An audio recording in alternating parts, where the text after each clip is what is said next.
Hello everyone, welcome to my review for Sonic the Hedgehog 3, or as it says in the title of this video, the in-depth review, or my in-depth review for Sonic the Hedgehog 3. Unfortunately, I was hoping to get a large group of people this time around, but it's just gonna be me and the voice of Snoutzer Alpha and Snoutzer NV, my father, aka Richard. So, here. With that in mind, we're going to get started on this. And we are going to say right now, spoiler alert. We are going to be giving details of the movie. So if you don't want to hear spoilers, haven't seen the movie, you better stop and turn this off now. You've been warned. Right, so go ahead, we'll give you some time. So go ahead, click away now if you don't want to be spoiled and want to see the movie for yourself and such. So go ahead, we'll wait.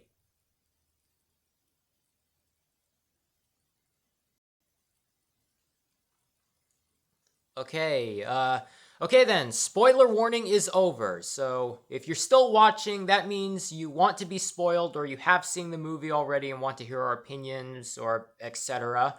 So let's go ahead and get started. So we'll start off with the opening act of the movie, which we see on a remote island called Prison Island in Tokyo, Japan.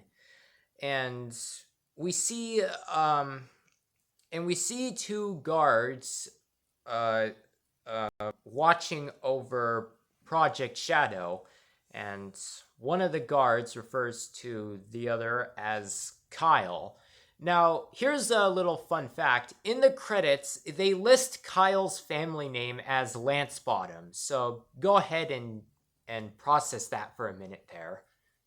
Just a bit of trivia.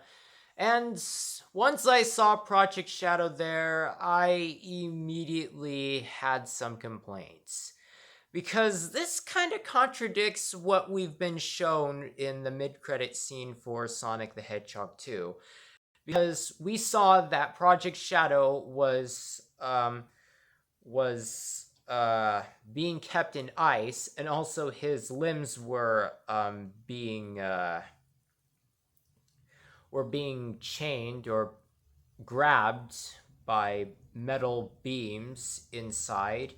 But here we just see Shadow in A red goo? I don't know what to call well, it. It kind of looks like a red goo. it's actually water, but we see him just floating in water instead of ice, which is really really weird. I mean, this is kind of a similar situation to the mid-credit scene for Sonic the Hedgehog 2, where we see Tails in the mid-credit scene for Sonic the Hedgehog, and it's like a clear sky, and his second tail isn't shown until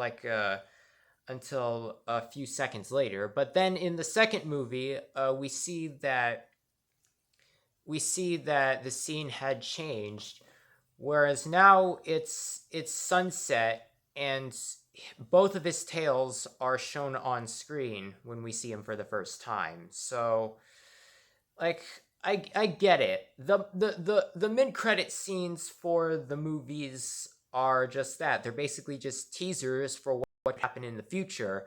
But at the same time, you couldn't just keep those exact same scenes. Like come on.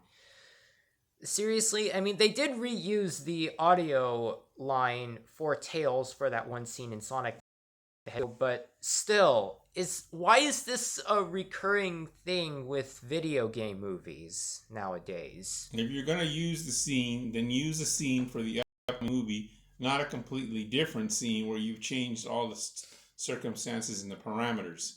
I understand the location, fine.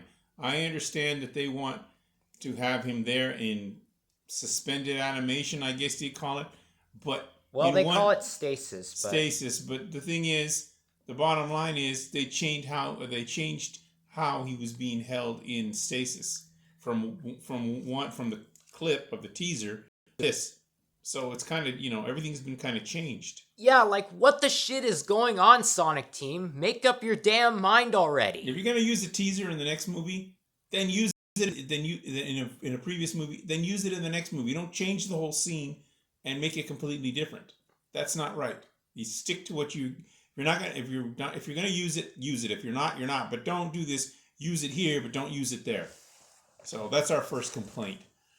All right, so next up, we see that the container holding Shadow, and I know I've been calling it Shadow, but his name isn't revealed in later on in the movie. But I'm just saying this right now for the people who haven't. Okay, so the container, or I guess the containment unit that's holding the creature inside is not working right, and It starts to malfunction for no and then explained reason. yeah, and then the creature breaks out, and then basically all of the guards that came there that were alerted that that the thing was breaking free, the creature then proceeds to kill all of them. He just wipes them out at super speed and just takes them all. They don't even stand a chance. They're just all boom, boom, boom. He takes them all out, and then he proceeds to escape.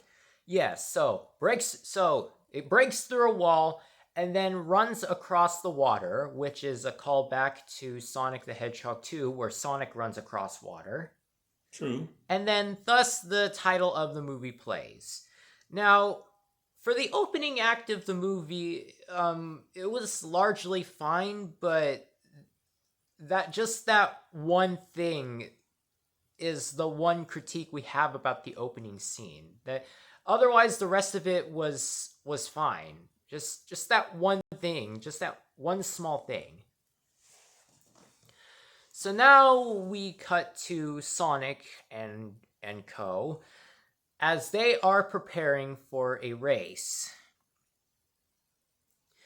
The joke of calling or the joke of Knuckles referring to the humans by their status, I suppose. That joke keeps on going because in Sonic the Hedgehog 2, Knuckles calls Stone the goat. I think it was the goat brewer. I believe I'm remembering right. I can't remember exactly, but I hope if I got this wrong, then go ahead and comment below. And then for Knuckles, Knuckles calls Maddie the woman of pretzels. And now in this movie, Knuckles calls Tom the Lord of the Donuts.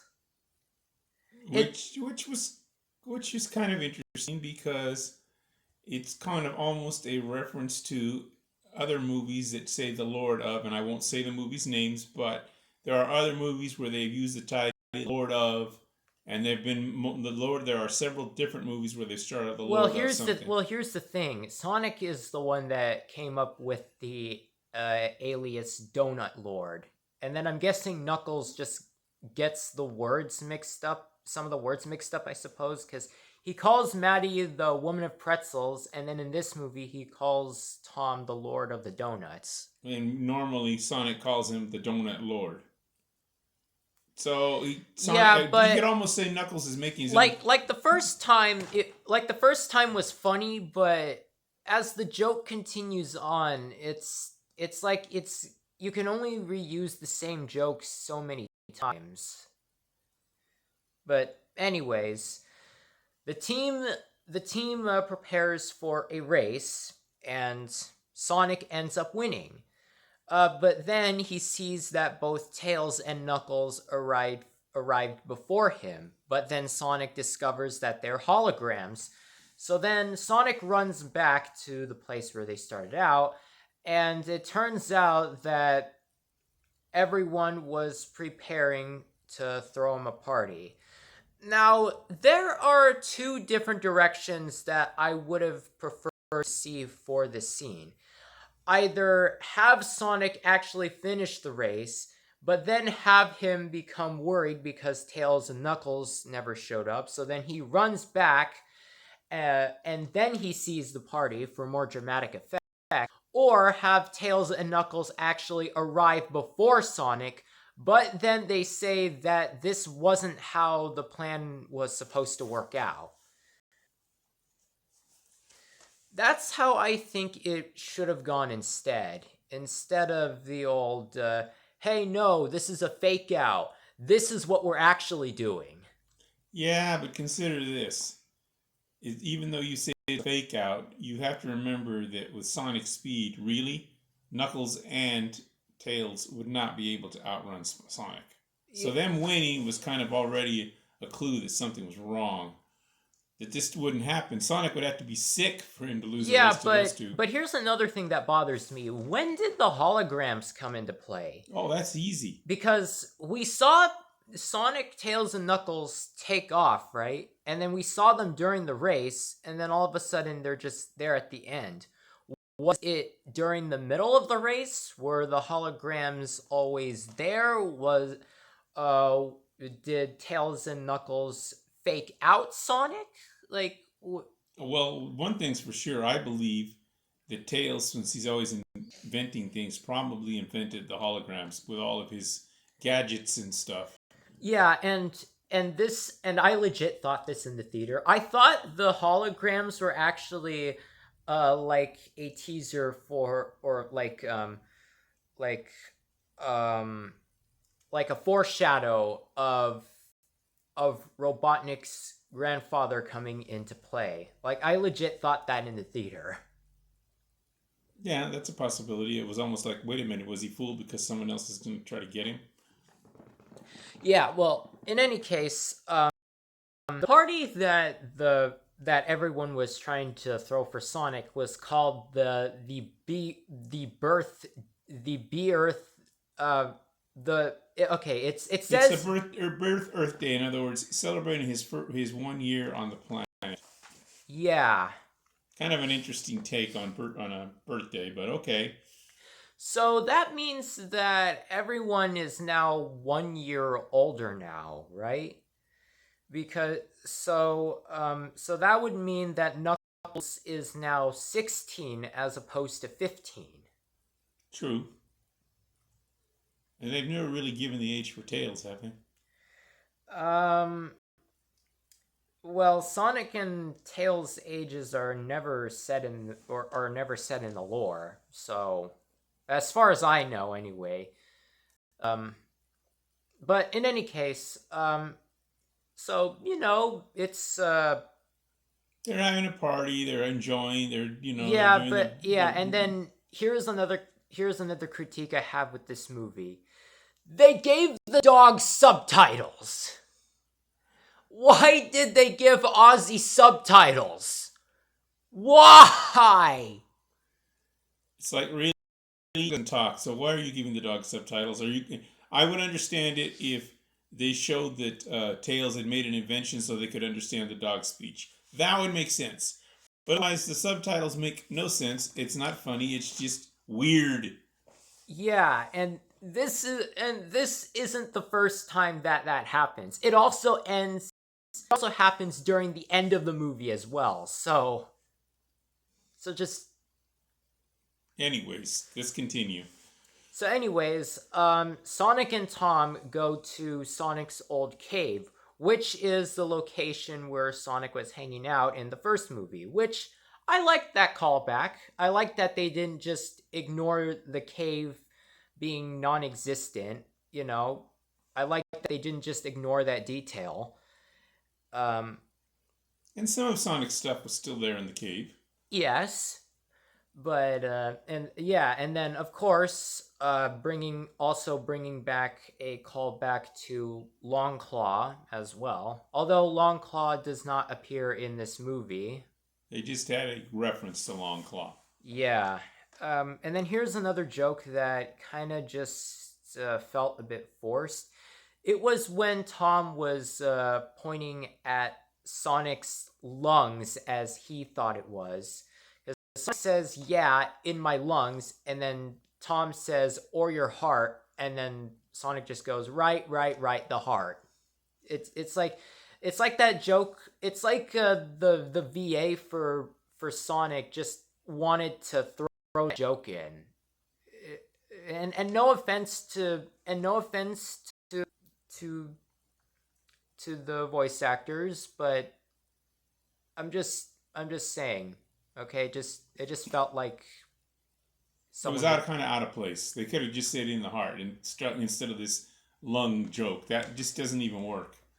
That one, it could have been left out. It could have just said, like in your heart, and left it at that. It would have been much better. Yeah, then we cut to the creature. We're still talking about Project Shadow here, but it's never said. But anyways, we see that Shadow is in Tokyo, and then sees and then here's another critique I have with this. It's that he sees on I think it's supposed to be, I know I'm probably going to get this wrong, but a digital billboard. Yeah, like they have digital billboards in Japan advertising stuff and all this, and showing movies and et cetera, et cetera. Okay, okay, but anyways, I'm getting off track here. He sees that the date 2024 is written on there. And this kind of baffles me because does this mean that all the stuff that happened in the first two movies and Knuckles all happened in 2023? Like did the first movie happen in February, and then the second movie happened in October, and then now we're all of a sudden in January? Like I don't understand the timeline here. They could have just had Shadow be in, like they could have had Gunn come in and inform him that he'd been asleep for 50 years and that he had to be placed back in, and then have him attack Gunn. But it was interesting that he did make the point. He said, didn't he say something like, I've been asleep for 50 years, or I've been in prison for 50 years? He said something like that. Yeah, he said, I've been asleep for 50 years. And he was angry. Yeah, but does that mean that he arrived on Earth in 1974?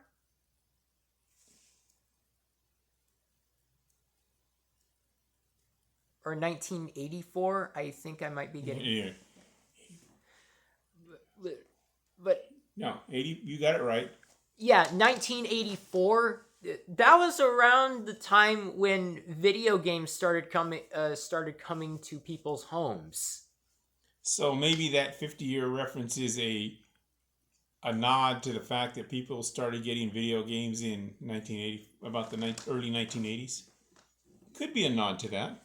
Yes, but at the same time, we didn't really need to see an exact date, because in the future, people might see this movie and think, wait, this takes place in 2024?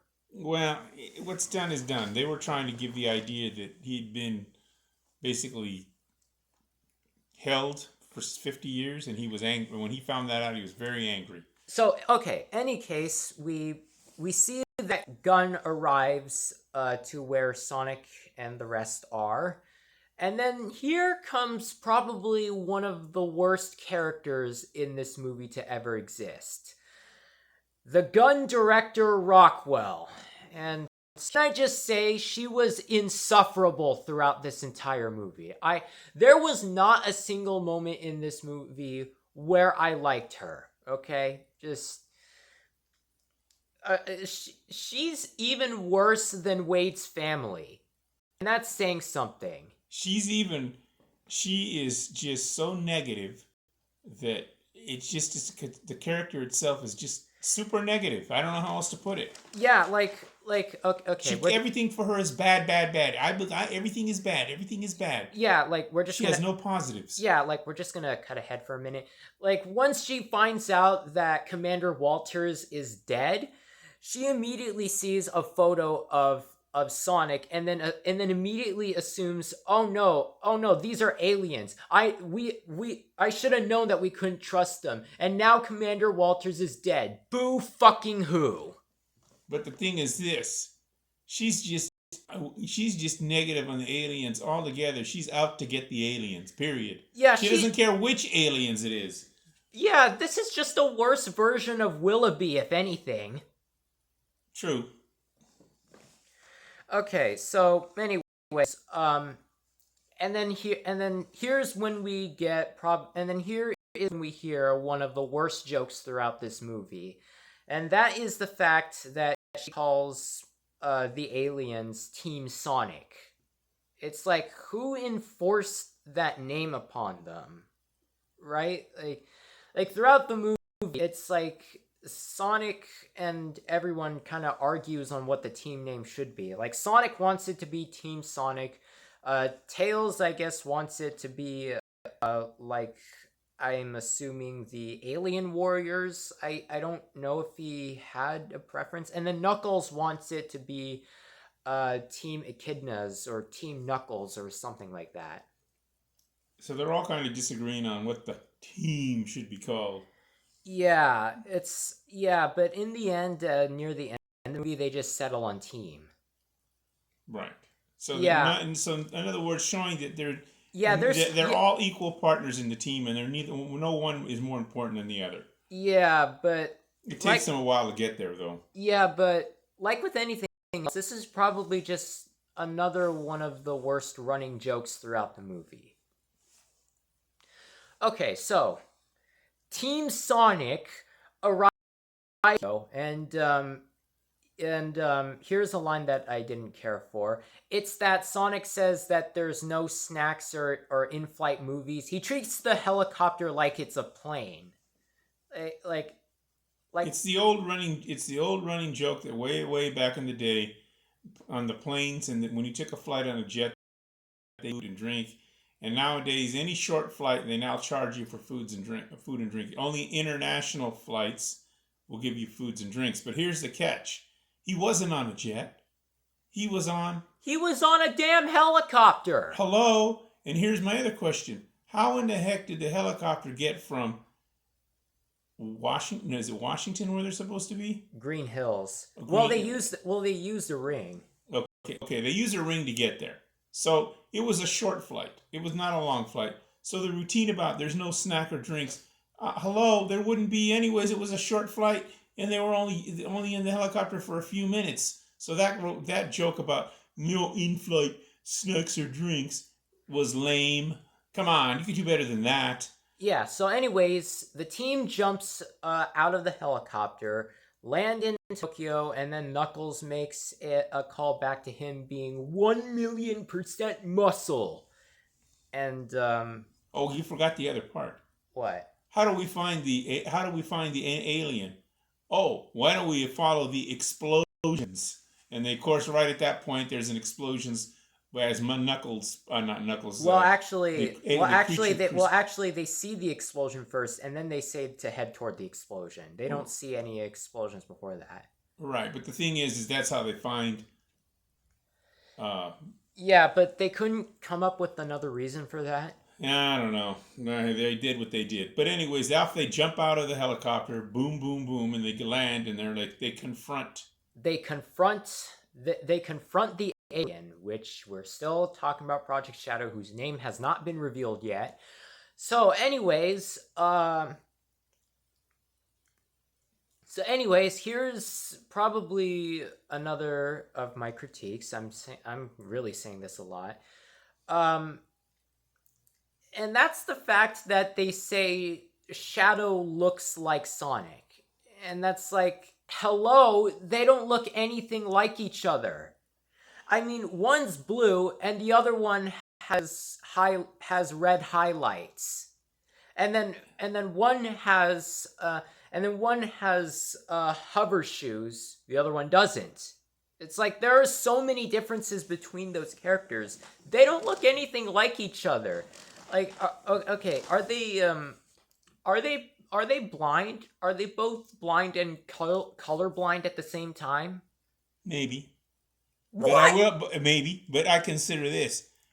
If I remember right, can I call him Shadow for ease of Yeah, referral? yeah, go ahead. Shadow's fur was black and red, wasn't it? It was not blue and red. Yeah. And Sonic's is blue and white. Am I Well, correct? it's just blue. It's just blue. Well, he has a white patch on his chest, remember? It's more tan, but whatever. Okay, but the point is, they're color different, totally different in terms of color scheme. Yeah, their quills. Their colors are different. Now, facially and build wise, they're similar, but it's like Yeah, I mean, it's like saying that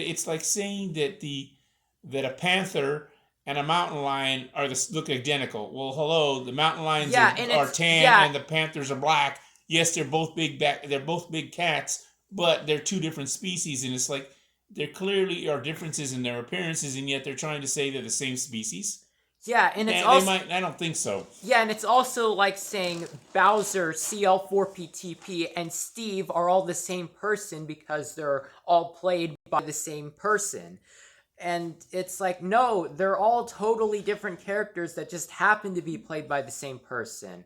And that's Jack Black rant there. If anyone doesn't get that, but I'm getting off top. I'm getting too off topic here. So after a while, Shadow beats the shit out of the team, and then here's probably one of my major critiques for this movie, and that's the fact that Shadow gets on a motorcycle and then drives away. And it's like, dude, you can run. Why not just run?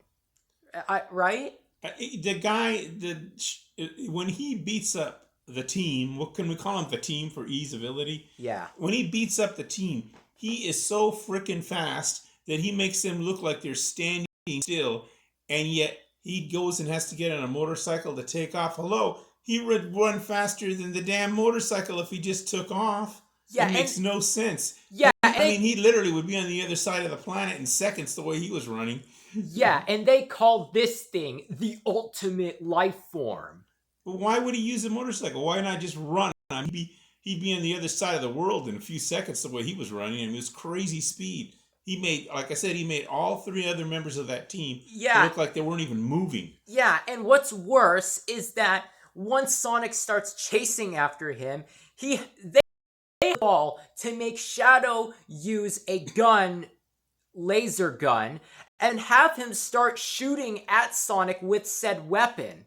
And it's like, yeah, no? But you know what that is, don't you?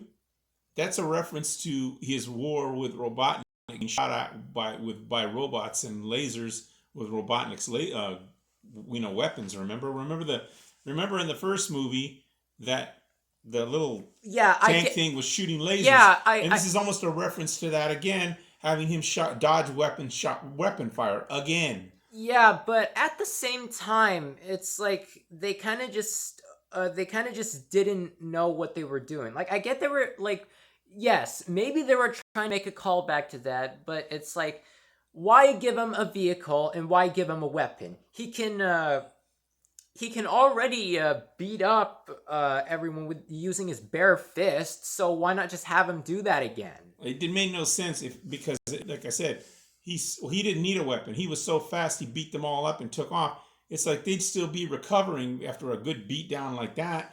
It's like, again, makes no sense for him to have to use a weapon when he's so fast that he'd literally took any of them out in a heartbeat. So anyways, after a while, Sonic and Shadow clash into each other and Sonic gets knocked out, and Tails and Knuckles find Sonic, and they need somewhere to think of their next plan. And this is where we go to a cafe called the Chow Garden. And okay, so I don't know if you guys know this, but in my earlier on when I was talking about the second trailer for this movie, I thought the word was pronounced Kiao instead of Chow because it's Japan. Maybe they pronounce it differently, so I tried my best to see how they would pronounce it. But what do you know? It's just Chow. It's just basic English. Anyways, the thing is that they're there, they're watching the shows, eating, recovering, and then Yeah, and then here's probably one of the, and this isn't a critique, it's not a complaint, but it's probably one of the weirdest jokes in this movie, and I get why they did this. And that is the fact that a kid comes up and calls Tails Detective Pikachu, and then Sonic and Knuckles mock Tails for looking like the detective. And okay, I get why they did this. It's because of the fact that basically copied the story formula for the first Sonic the Hedgehog movie and also some elements from the second movie as well, and then incorporated it into, basically copied the same story formula into their movie. And so basically Sega retaliated with this reference, and basically using Tails as a base for Nintendo, and then using Sonic and Knuckles to represent Sega and Paramount, I guess. But at the same time, it's like, why choose Detective Pikachu out of all Nintendo games? I don't even know. You got me on that. Other than This kind of seems out of character for both Sonic and Knuckles as well. Considering that Sonic isn't the type to mock others, I mean, maybe, and okay, I know that he mocked Robotnik by calling him Eggman because of his drones, his sphere shaped drones. But other than that, we haven't really seen him mocking anyone else besides that. Well, I guess maybe he did mock Knuckles during that one scene in Sonic the Hedgehog 2, where he calls him the Red Rage Monster. yeah, but for the most part, he generally doesn't do it except to the bad guys. He generally doesn't do it to his team members. So it was kind of out of character for him to do it to Yeah, and Tails. also Knuckles isn't the type to mock others. Well, I mean, I guess he does. I guess maybe he does. Maybe tease Wade a bit while during in his train while trying to train him in Knuckles, but I like to think of that as more as trying to get Wade more of an experience during his training. Well, I But think of it more of it as a way of trying to toughen Wade up a little bit. yeah, so anyways, and this is where the first story, well, probably the second story contradiction we've seen in this movie. And that is the fact that Sonic immediately sees Commander Walters and calls him, well, Commander Walters. And I think this is the first time that we've seen that Sonic actually knows his name. Like Rockwell does say his name in front of the team, but Sonic doesn't know what the commander looks like. Okay, I will admit maybe he did see what Commander Walters looks like during that one scene in Hawaii, but he didn't really but he only saw his backside. He never actually saw his face. So, if anything, this could just be another random member of Gun. But regardless, they seem to know each other for some reason. Walters does know who Sonic is because of the incident in San Francisco. But anyways, that's besides the point. Sonic asks Commander Walters who that guy was, and then this is kind of, the wording here is a bit weird. Walters says that Shadow's story began a lot like Sonic's, and then but it's like they didn't, I think they cut out some parts here because I think what was supposed to happen was the fact that Walters was supposed to say that thing you saw right there, or that thing you encountered, was Project Shadow, and it is the most dangerous thing on this planet as of right now. And then the rest of the scene would play out. I think that's how it was supposed to play out, but for some reason they probably cut that part out for runtime reasons, even though Sonic the Hedgehog 2 was over 2 hours long. Anyways, we finally see Shadow's origins, and okay, they basically just copied the symbiote story from Marvel's Spider-Man 2. So the way Shadow was brought was that he crashed onto Earth in a meteorite and emerges from meteorite once he's put in containment. And then he basically just runs throughout, and then basically he was born with this energy similar to Sonic, but Gunn calls it chaos energy for some reason. But then something went horribly wrong, and the experiment was soon shut down, with the project leader getting arrested and Shadow getting imprisoned for 50 years. But here's a take I have on it.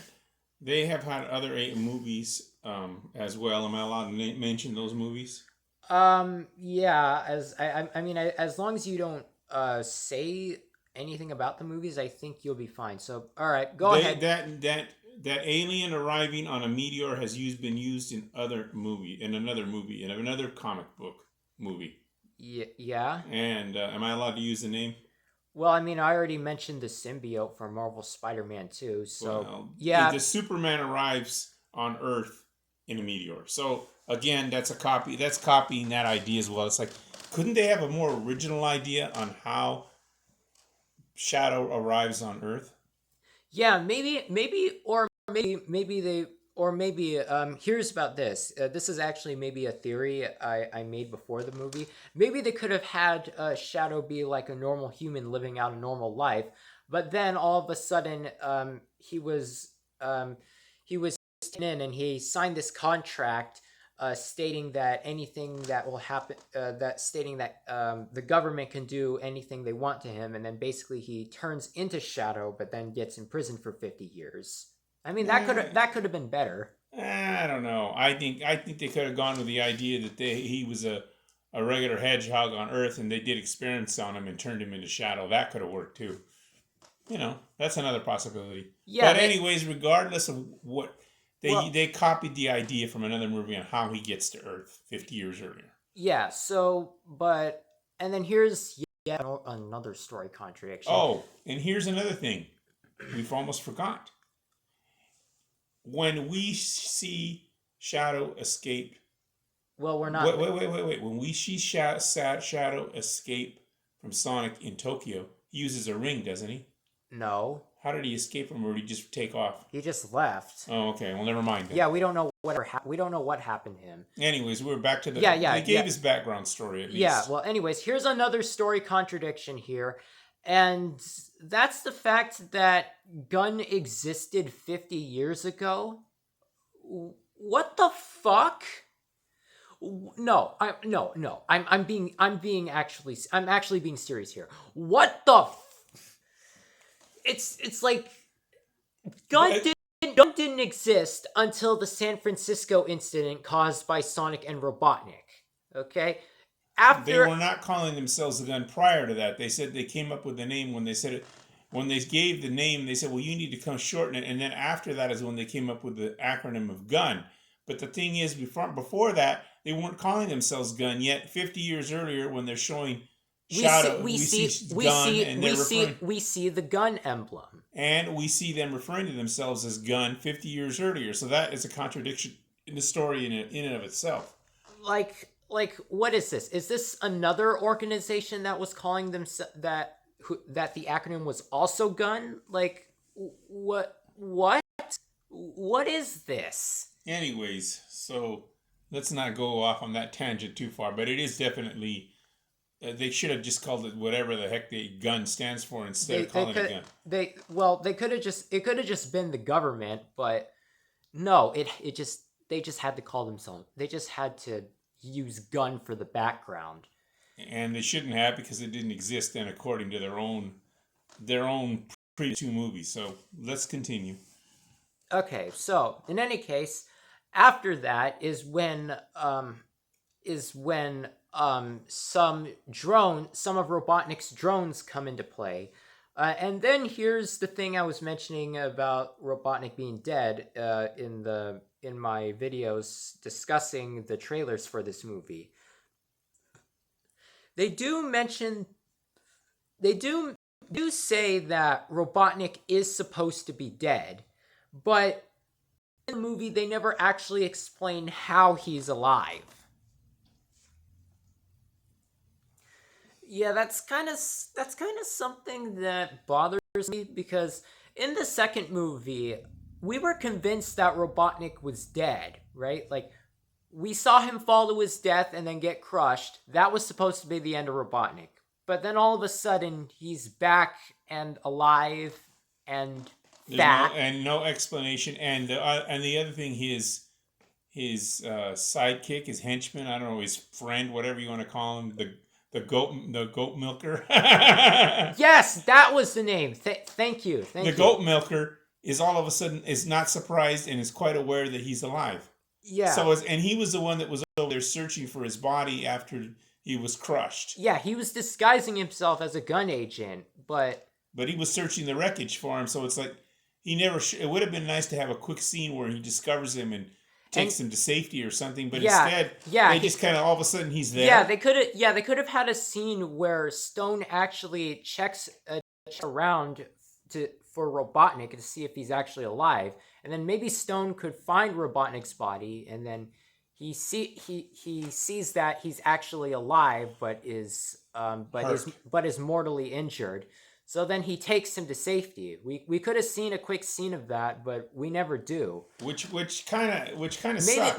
Maybe when the physical version of the movie is released, if they actually have some deleted scenes for the movie, maybe we can actually see that. But anyways, that is beside the point.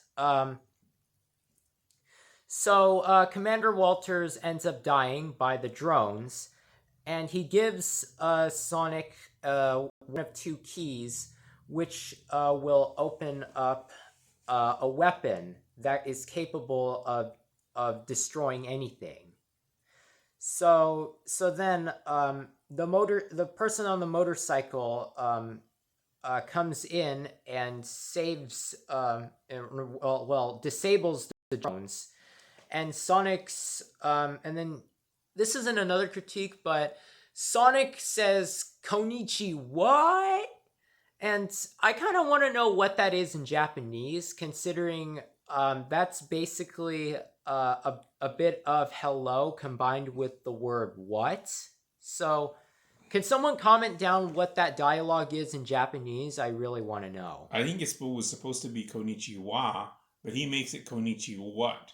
So it's kind of like, okay, why not just have him say something in English instead of making a pun out of Japanese? Yeah. And half Japanese and half English, if that's what he's trying to do. Yeah, but can someone comment down what that line is in Japanese? We both really want to know. Okay.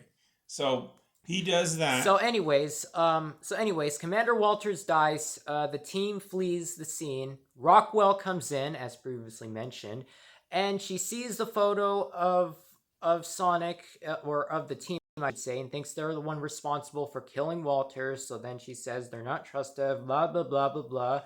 Okay, so eventually... Miss Negative, go ahead. So anyway, the team manages to catch up with the mysterious motorcycle guy. And I don't know whether or not this is supposed to be a reference to anything, but Sonic refers to... I think this is supposed to be more of an alias, but Sonic's motorcycle person, Tokyo Drift. Actually, that is a reference to a movie that was that's a reference to a movie franchise called Fast and Furious, and one of the Fast and the Furious movies was Fast and Furious 2 or 3, I forget, and it's called Fast and Furious 2 Tokyo Drift. So he was actually referring to another movie franchise took place in Tokyo. Well, I don't know if that was intentional, and also I don't know what that is. But I don't know whether or not that's intentional or not. He could be referring that they're in Tokyo, and also the motorcycle guy was drifting, so he could have just thought of that. I'm not entirely sure, but Anyways, the point is so he anyway, calls him so that. so anyways, the mysterious motorcycle person takes off his helmet, and then that's when Knuckles recognizes him and refers to him as the Goat Milker. And AKA Stone. yeah, and then okay, I kind of think that I kind of think that they kind of did a bit of voiceover for Stone, because Stone kind of does a deep voice for a minute. I don't know whether or not that's voiceover, or if that's the actor actually putting on a deep voice. But if that was the actor putting on a deep voice, it, it just okay, dude needs to do a voiceover of Knuckles. I feel like he should have voiced Knuckles instead of Idris Elba, if that's the case. Anyways. Although I don't know how long he could keep that up for, so that could be another issue. But it was kind of interesting because his voice actually would have made a better Knuckles voice when he did the deep voice. So that would have been kind of cool to see. But anyways. Also this is the first time that Sonic is actually meets Stone, believe it or not. So anyways, moving on, Stone mentions that he's not here to fight, but rather he's here to clarify things up and show them that Robotnik is still alive, and also to give themselves an alibi to prove they're not the ones responsible for the Tokyo attack, and also the Commander Walters. And also show that Robotnik was not the one that did the attack either. Yeah, and also to clarify that Robotnik is actually alive as well. So anyways, they step inside this giant crab ship thing, and here's where we see that Robotnik is alive, and as previously mentioned, it's never explained why he's alive. And now he's fatter for some reason. Looks like he's been depressed and eating a lot of food, because there's wrappings of junk food all around him, and he's gotten really heavy. I think maybe the reason why he's been eating so much is because he was stranded on a planet with nothing but oxygen and mushrooms for 8 months and 3 days. Even though in the first movie he was only supposed to be there for 87 days, which is nearly 3 months, but that's besides the point. I think maybe he kind of just overdid himself on the food and went a bit crazy because, planet filled with nothing but mushrooms to eat and drink. Anyways, he turns around, he sees Stone and everyone else, and he makes this they kind of make him explain that he's not the one responsible for freeing Project Shadow, because the last thing he wants is more alien hedgehogs roaming around the planet, because of course he hates aliens and wants them all dead because he's an alien racist, like a few other characters throughout this entire so then he sees that his drones are actually being used by someone else, someone trying to pose as him, essentially, even though someone is trying to pose as a dead person, because Robotnik is supposed to be dead. So Sonic and Robotnik agree to work together to find out who the true identity of the imposter is, and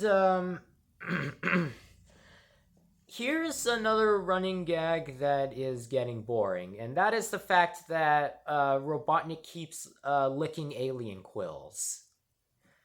Like, he does this so many times throughout the movies. He does it once in the first movie, twice in the second movie, and now again here. Like, what? He says, "Here's the deal. You know the drill." So he pulls a quill. Sonic pulls a quill, hands it to Robotnik, and he sticks it in his mouth and gets a big old shock out of it, and he says, "Okay, now I'll team with you." But really, come on, can't we do something different? What are alien quills basically the form of Robotnik's alcohol now? Anyways, let's continue. Robotnik says to Stone, "Let's do this," and Stone basically shaves off Robotnik's hair. And Making him bald once more. also, fun fact, that was Jim's actual hair in that scene. Like throughout all of those scenes, that was actually Jim's hair. And then they actually did shave off his hair for this movie. So Kudos to Jim for going the extra mile. again, Again.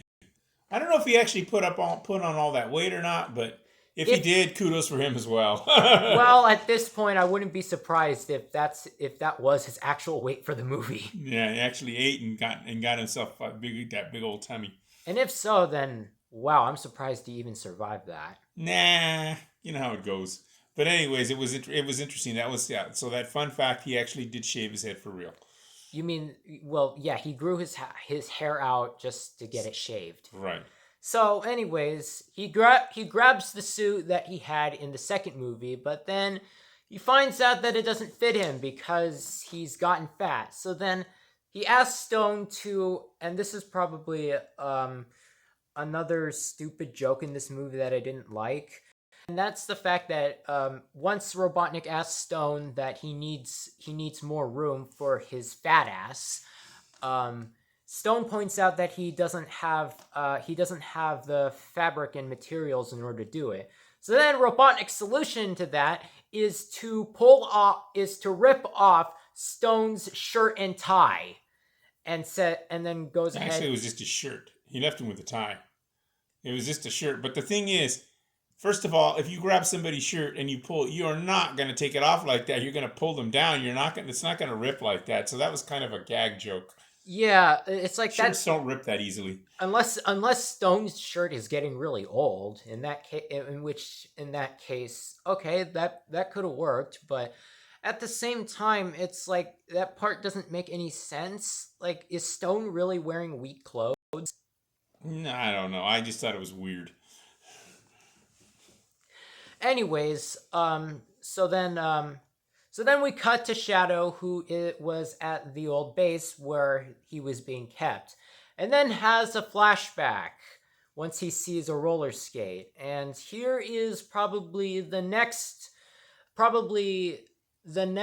worst character next to Rockwell, and that is Maria Robotnik. Now, immediately, I have some gripes about the character. For one, the way she acts throughout the whole base. Like, yes, I understand this character is supposed to be a child, but at the same time, you couldn't just have her act normal like everyone else. And even her drawing on the case where Shadow is being kept, it's like, oh my gosh, this character was so insufferable throughout this movie, like Rockwell. It's like throughout this movie, they had nothing but insufferable characters. I don't know. My gripe on it is this: you got a kid who meets an alien and doesn't get freaked out. Oh, come on now, really? If you're walking down the street and you suddenly run into in a real life situation, you run into an alien, you're gonna be screaming, you're gonna be running, you're gonna be terrified, you're gonna faint, whatever. You're not gonna be wanting to play with the alien. So to me, it's kind of like, really? She's completely unfazed by the fact that she's running around with an alien? That's kind of interesting in and of itself. It's like, that doesn't make any sense. Most people would be scared if they ran into a real alien, right? Yeah, and also I hate the way, and I hate how she's performed in this movie. Like, no offense to the actor who plays Maria, but it's the performance is kind of bland, like almost too bland, and too over the top. Anyways, the point is that, like I said, any normal person would have been scared to death of the alien. They would not have been over there. Come on, alien, let's be friends. It was Yeah, just, it was weird. and also this character only exists and this character only exists to give Shadow a reason to kill everyone, essentially. So so anyways, after a brief talk with Maria and Shadow talk, because at one point Shadow watches a movie and he fears that he is an outcast because he's not like everyone else. He's an alien freak. And then Maria assures him that there will be a place in this world for him once they go out and start exploring the world. And then we cut back to present time where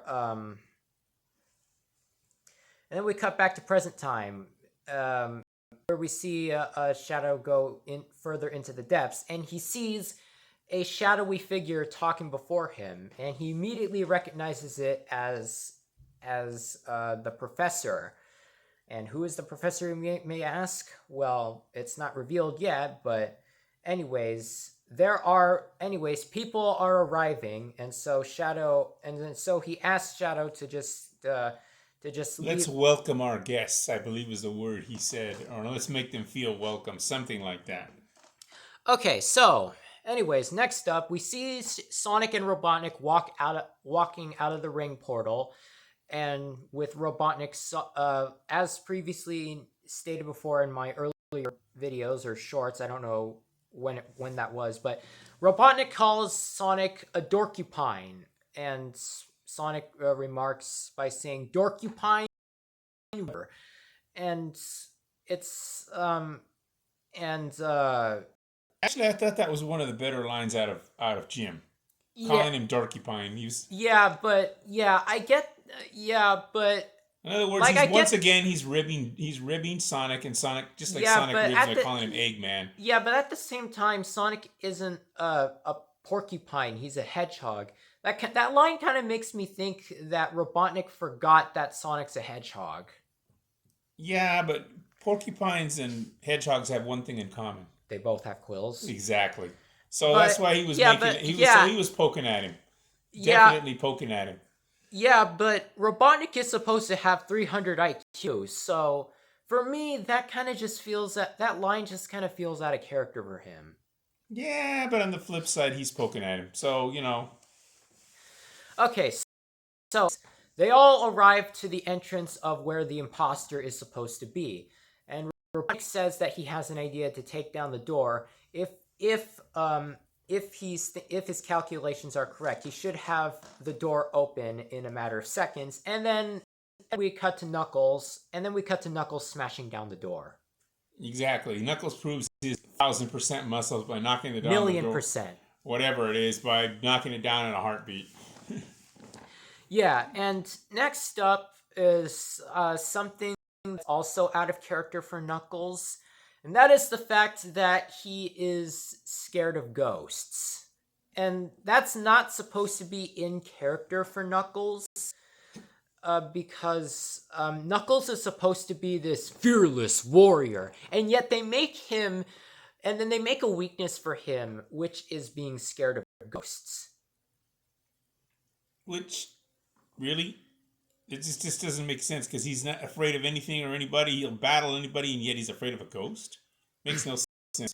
Yeah, so anyways, after a while, they see a split path going 3 separate directions. And of course, the team, not trusting Robotnik nor Stone, decides that they should split into 3 different groups. Tails and Knuckles take the path that's on the right. Knuckles takes the path down the middle. And Sonic and Robotnik take the path that's to the left. You mean Stone and Tails take the path to the left? You said Knuckles. No, I said Knuckles goes down the middle. Yeah, but Stone and Tails go down the left. No, they go down the right. Okay. Anyways, continue. Okay, so first of all, we see Knuckles going down his path, being wary of his surroundings, and ordering the ghosts to show themselves immediately, and then a gas pipe, or essentially starts leaking out contents So Knuckles tries to pull himself together, and then Shadow appears and basically jump scares Knuckles by saying "boo," and then Knuckles freaks out and passes out. Then we cut to Tails and Stone, who I will say, I know they're trying to build a character arc for Stone here, but this also kind of feels out of character for Stone because he calls Tails adorable, and it's like, you're really saying that to an alien? Like, I hate aliens, and yet you're calling Tails that? Seriously? Like, yes, I get that Tails is supposed to be a kid. And yes, I get that this is supposed to. And yes, I get that line is supposed to try and get Stone set up for more of a hero arc, you know? But at the same time, that line doesn't exactly align with his character. Okay, so Tails tells Stone that everyone on his team is works together, just like him and Robotnik, and then this makes Stone question, about his work with Robotnik, his alliance with Robotnik. But then Shadow appears behind Tails and Stone, and then both of them get knocked out. Then we cut to Sonic and Robotnik, who investigate the area, and then Robotnik now speaks French for whatever reason. He's always been able to speak other languages. I've heard him in the other movies. I picked the references up. So that's 300 IQ. Yes, he can speak other languages. Yeah, I mean, first he spoke. Yeah, this is also another running gag with Robotnik throughout these movies, is that he says a line in another language. For the first movie, he says a line in Japanese. In the second movie, he says a line in Italian. And then for this movie, I don't know what language he spoke. So I believe it was French, if I remember right. Well, no, he says a line near the end of the movie where he says, go with God, stinking hedgehog, in another language. I don't know what language that is, but that's not important. Anyways, Was it Vayan con Dios? yes. It was Spanish. Anyways, here nor there, the point is that he does have player to be multilingual. Bilingual. No, multilingual, because he speaks in more than one language. Yeah. Japanese, Italian, and bilingual is someone who speaks multiple languages. No, bilingual means two languages. Multilingual means more than two languages. Oh. So yeah, he's actually. You heard it here, folks. I don't know my vocabulary. Oh. No, I'm not trying to make fun of you. I'm just correcting you. Anyways, so at this point, Dr. Robotnik hears a familiar voice. Yes, but for that, Sonic investigates the area, and Shadow knocks him out because he's tired of warning him. And then that's when we see Robotnik meet someone who looks kind of similar. And here's something that I kind of critique about with this moment. In this scene, we find out that this person is none other than Robotnik's grandfather, Professor Gerald Robotnik. And I have a few critiques about Professor Robotnik. For one, when we first saw the first trailer for this movie, we thought that this person would be Robotnik's father as opposed to his grandfather. Because, well, that would make more sense, right? Yes, but as the professor says, I don't know what else to call him, Gerald, as he says, but that would mean, and he says, yes, I'm 110 years old. So Yeah. whatever prison he was kept in, they must have taken damn good care of him, because how in the heck did he live to be 110? Yeah, I mean, that's pretty ancient by any standard. Yes, and you look, we get that it's rare for someone to live up over 100 years old or such. And we do know that it does occasionally happen. We'll give that, because there are people that are around that age. But at the same time, it's like you couldn't just have him be his father. Like, if he was his father in this movie, it would have made more sense, considering he would have been maybe younger, and it would have been made more sense why he's alive, but why make him his grandfather and make things more complicated than they already are? Yeah, but that brings into play something else. What? The commander.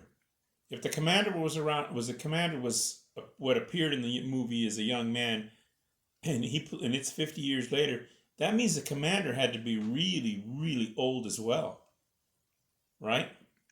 Yeah, what is all of these story contradictions throughout this movie? Well, I'm just pointing it out. They never did give the commander's age, but the commander must be pretty old to have been a young man 50 years ago and now be an. Well, actually, I think Walter's actor is actually old. If I think Walter's actor is actually really old. He is.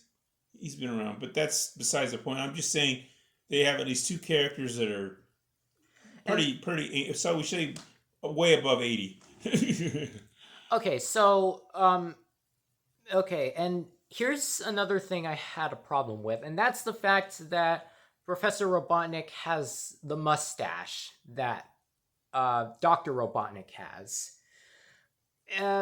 How exactly did he know to replicate the stash that Robotnik has? The only thing I can think of is that he, some way or another, he was able to see images of it.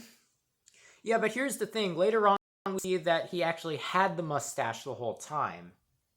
So, is it a family trait?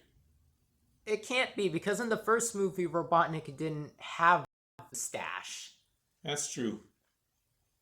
I don't know. I don't know what to tell you on that one, but let's continue on with it. But basically, they have similar appearances, and they start asking questions back and forth. Yeah, and eventually he determines that yes, it is in fact his grandfather with his yeah, high IQ questions. Yeah, and here's kind of a fourth wall joke.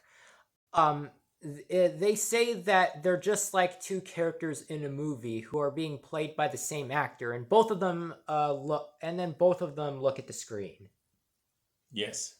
Yeah, that's kind of a fourth wall joke. But I still don't understand. I still don't understand how they were able to show both characters at the same time, both of them talking by the same actor. I mean, Richard here says it's split screen, but I don't know if that's really the case. They have ways to do that kind of cinematography, and we're not gonna digress into how they did it, but the point is they did. Let's not get off the topic of the movie. Right. So, we see the team and Stone tied up after Shadow knocked them all out, and we see that Sonic sees that there are two Robotniks, which makes him remark, "There's two Eggmen now." That kind of actually worked. I got to admit, that did kind of work. There are two Eggmen now. That one I liked because I thought that kind of was appropriate. I mean, yes, they do. They both do look similar, but at the same time, this is kind of like a callback to earlier when they say that Shadow looks like Sonic. But here's the thing: the Doctor and the Professor have differences. Yes, they both have the same shape of the stash. Yes, they're both fat asses. And yes, they both speak similarly, or they both sound similar, but at the same time, you can't. And they both have high IQs. Yes, but at the same time, it's like there are differences between them. It isn't the point. The point is that he's still trying to reference this. Like, oh no, there's two bad guys. Well, it's about to be 4 bad guys this time because Shadow and then Stone's about to be freed. So anyways, Professor Robotnik mentions the ultimate weapon against Earth called the Eclipse Cannon, which has the capability to destroy civilizations throughout the world. And this is when Robotnik agrees with him because he wants to spend more time with his family. And also, they point out that there are 2 keys to the weapon, one of which is in the gun headquarters, and the other one was given to Team Sonic, which they immediately figure out because Shadow goes ahead and takes it away from Sonic. and Sonic kind of just does another one-liner. He says, "Do you really think we're that dumb?" And then Shadow takes the key and then says, "Yup, we're that dumb." Anyways, after that, Shadow drops a marble, which creates a black hole. So then they have the idea to use a ring and basically trick shot it into the black hole so that they can escape, and they do that. And then we cut to Tom and Maddie, who are basically enjoying their lives because they don't have to worry about any dangers. They don't have to worry about any. They don't have to worry about their town being in danger. They don't have to go any more adventures. They can finally relax, and You're doing all this stuff. Let's just put it that way to cut it short. But this is probably something I want to be part of merch, but Tom actually has a puppet of himself. And here's the thing. I want that to be actual merch for the movie. Now, but don't forget, he also was wearing a sweater. And what did the sweater say? Donut Lord. Exactly. So there you go. They had definitely. Yeah, but I want that little Tom puppet to be merch. I want that to be an actual puppet that you can buy in stores. Like, would you want that to be in a store? That would be kind of different merch, wouldn't it? And plus, it would be the first time that we actually get merch of Tom. Because movie exclusives, for some reason, don't get merch because they are... Well, because here's the thing. Tom's a movie exclusive. He's not supposed to get merch. Well, here's the thing. Movie exclusives have gotten merch before. We have the Koopa Tactician from the Super Mario Brothers movie as a figure. We have... and then we have like the Koopa General as like a tiny midi from the Super Mario Brothers movie as like a tiny figure. It's just like movie exclusives can have merch too, you know. It doesn't have to just be game characters.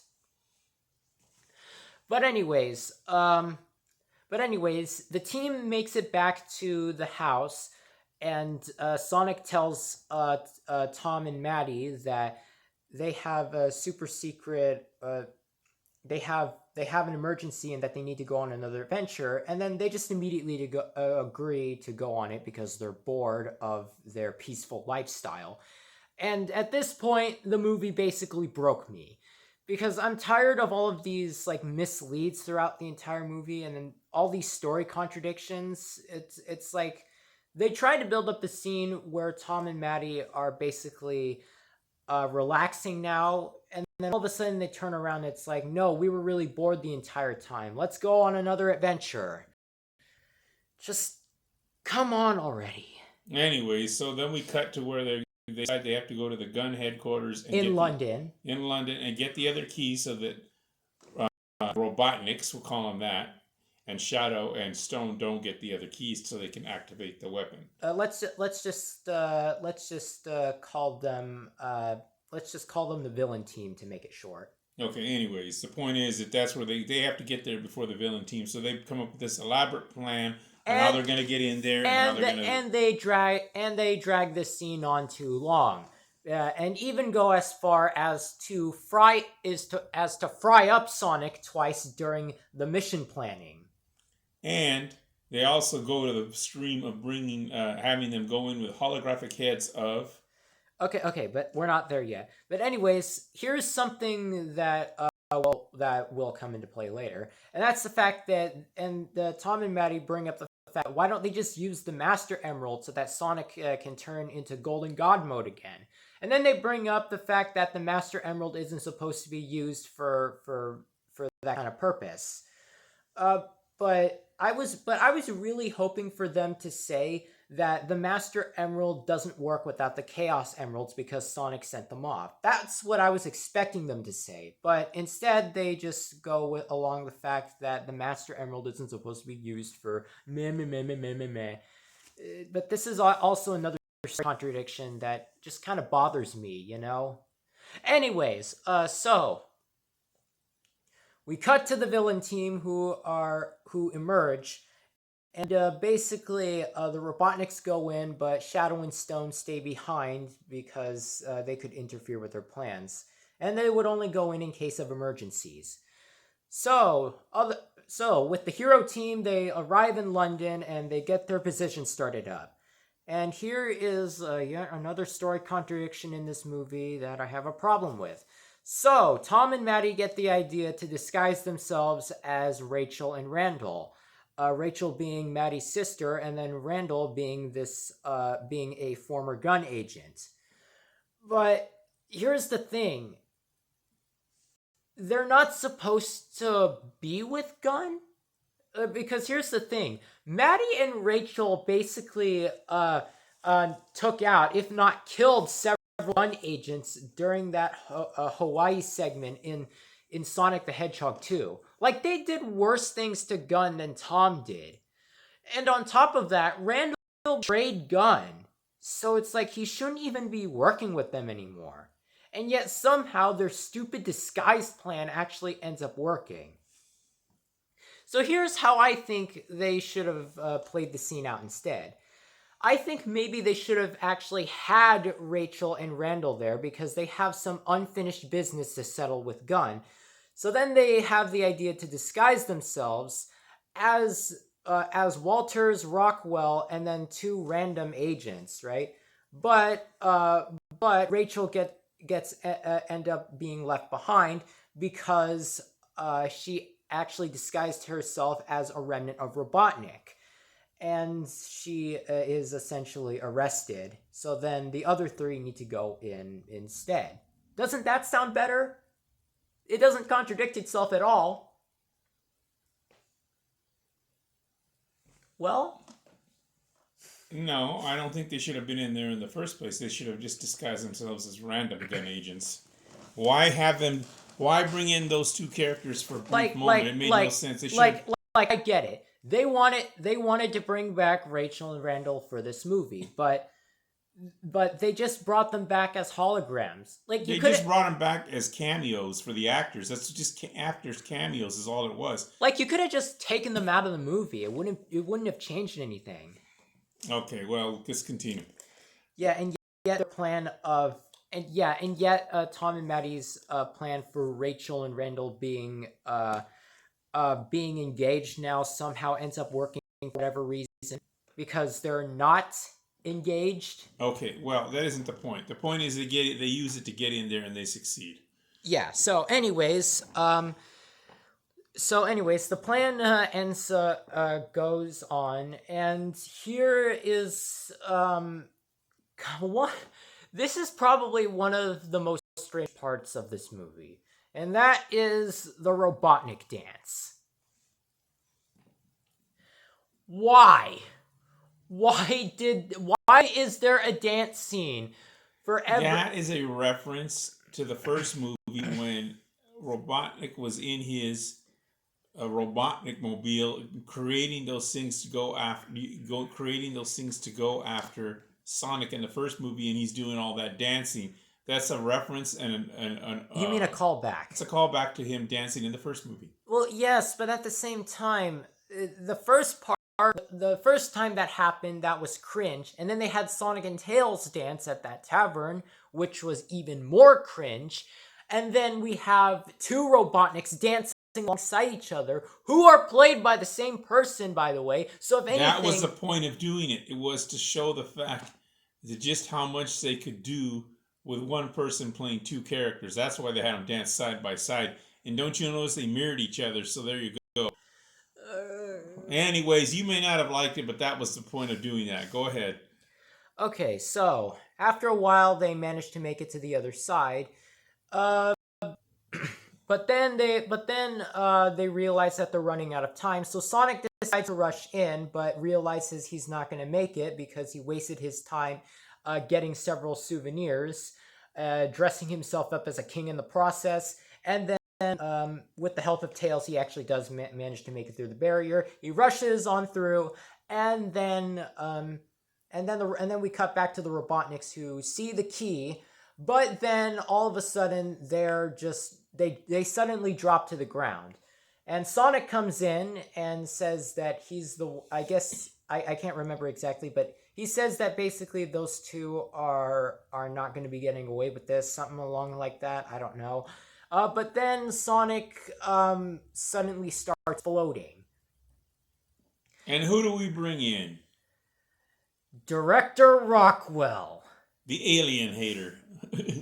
Yeah, the other alien hater throughout this entire franchise. And we see that Tom and Maddie have been arrested, and that after everything that happened, um, after everything um, after everything that happened, everyone is gonna end up behind bars. Even Sonic, who Rockwell still believes is the one that killed Walters. But then they had a backup plan because they had Knuckles stationed by in case of an emergency. So, and this is kind of like another joke that I didn't care for, is that they basically say in case of emergency break glass, but the barrier isn't glass, it's lasers. And yet he gets through it. Yeah, like I get that Knuckles is an all-powerful warrior, but that should have fried him. And yes, I know he used the flames of disaster to get through that barrier, but at the same time, it doesn't really make any sense how fire could you could say the shield overheated, but I don't know. He got through it anyways. okay. Well,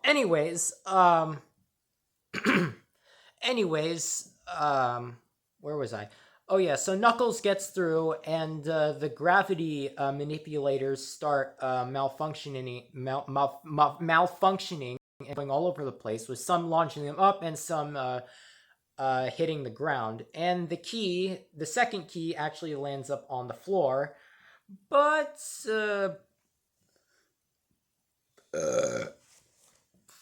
but um, but in the end, the gravity manipulator gets destroyed, and the gravity goes back to normal. And Rockwell grabs the key, and yeah, and, oh yeah, also Tails gets saved by Sonic in the process. So there's that. I can't remember whether it was Sonic or the remote or the destroying of the remote that basically returned gravity to normal. I can't remember which. I think it was something that Knuckles did that destroyed the remote. Oh no, when Knuckles punched the remote, that's the thing that malfunctioned. Right. Yeah. Anyways, in the end, Rockwell basically walks away and orders everyone to take everyone out, but in the end, it doesn't work. Oh yeah, here's another thing that I missed, and that is a scene with Stone and Shadow, where they're in, where they're in, The crab. yeah, and they're basically talking about stuff and about Shadow's past and why he's doing this, and then they get shot out, and Shadow teleports, and Shadow basically just snaps away, and Stone stays inside the crab mech. Okay, but in any case, Tom disguises himself as Commander Walters to fool Rockwell. And I'm guessing stupidity runs throughout Gun because once Tom as Walters says that it's not easy to kill him, and orders Rockwell to give a key to Walters, she just does it. It's like, how stupid are these characters throughout the movie? Like, she should have been suspicious that something was wrong here. Okay, I will admit she did notice that Walters was there. Maybe she did look a little suspicious, but she ends caving in, and it's like, it doesn't make sense, you know. Okay, but in any case, Tom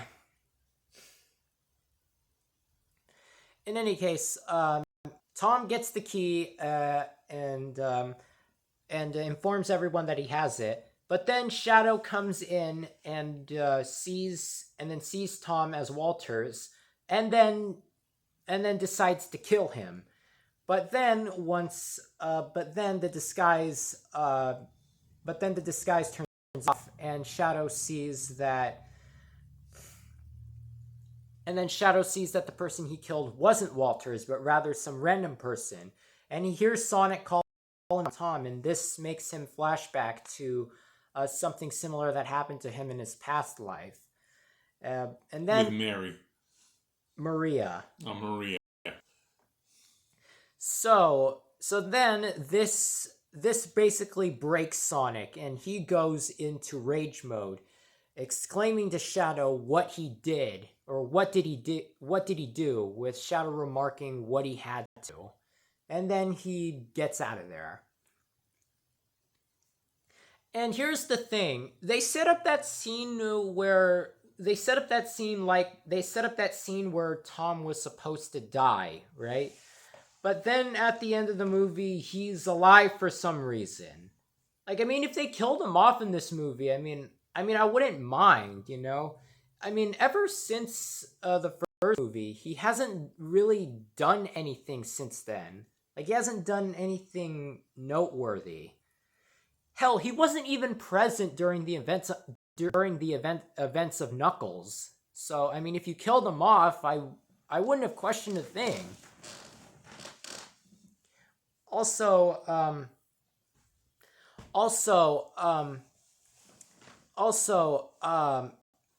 you know, maybe the actor that plays Tom was getting tired of doing that, and you know, maybe that's the reason why he wasn't present in Knuckles. You know, but at the same time, it's like, why not just kill him off there? He's not doing anything anymore. And I think I know the reason why they didn't kill him off.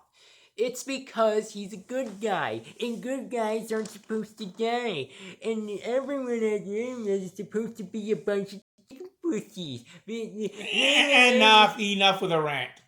The point is, they didn't kill him off, which makes no sense, because if anybody was hit full force by Shadow, they'd be dead. Yeah, so the point is, it doesn't make any sense. It's a contradiction. Again, his power is, he smashes concrete. Let's be honest, if he threw a ton of concrete on Tom, he'd be dead. He punched Tom straight in the chest. He should be dead. Okay, but let's continue. So anyways, after that, Sonic gets the idea to use the Master Emerald, with Knuckles saying that the Emerald isn't supposed to be used for vengeance. But then Sonic and Knuckles get ready to fight. And at that point, I was ready for round 2 of Sonic and Knuckles fighting. But then Knuckles basically just caves in again. Like, this is another character that had this throughout the movie. But anyways,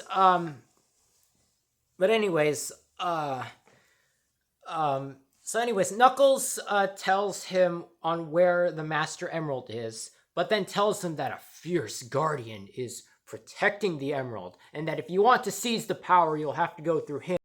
And then we cut to Wade. And, you know, I kind of liked seeing Wade again after the events of Knuckles, you know, what he's been up to, and seeing that he's actually been improving ever since his training session with Knuckles in, well, Knuckles. And then Sonic comes through a ring portal and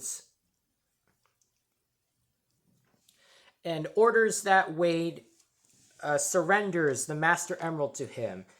But then Wade tells Sonic that he made a vow to Knuckles to always protect the Emerald, and that he will even throw his life in order to fulfill this duty. And then Sonic just swipes the Emerald away, with Wade saying, "Well, I tried."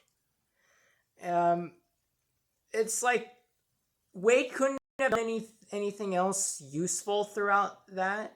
Like, Wade would be way too slow and not have the power to stop Sonic. Let's be honest. He could have just just his body around the emerald. Eh, he didn't even try. He couldn't do it. Anyways, let's go to the next scene.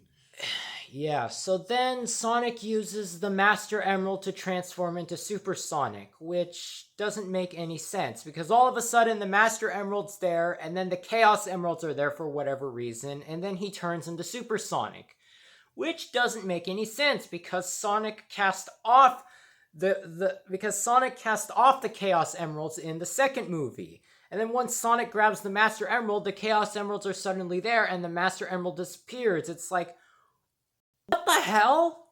How is that possible? I've said it before, and I'll say it again. The only thing I can think of is the Master Emerald has the ability to call the Chaos Emeralds back. It's like a beacon. Like a recall. Like a recall, a beacon, I don't know what you call it. A magnet to metal, who knows, whatever you want to call it. So for anyone who doesn't know, Richard actually told me this before, that the Master Emerald has the ability to recall the Chaos Emeralds, but I don't think that's possible considering the Master Emerald disappears once the Chaos Emeralds show up. I don't know. Anyways, Stone, I know I'm saying these scenes out of order. I can't remember what order they're in. But anyways, Stone calls Robotnik once the Robotniks and Shadow are in the Eclipse Cannon. And and Stone warns Robotnik that the professor may be up to something else. He may be up to something that the doctor wouldn't think of. But then Robotnik dismisses it as Stone being jealous of his family, and then terminates his Phone call. Yeah, and then terminates his service. He gets fired, blah blah blah. So then the Eclipse Cannon shoots up into space, and then Shadow remembers what happened on that fateful day the accident happened. So what happened was that the professor warns Shadow and Maria that the government wants to shut down the project because they deem it's too dangerous. So then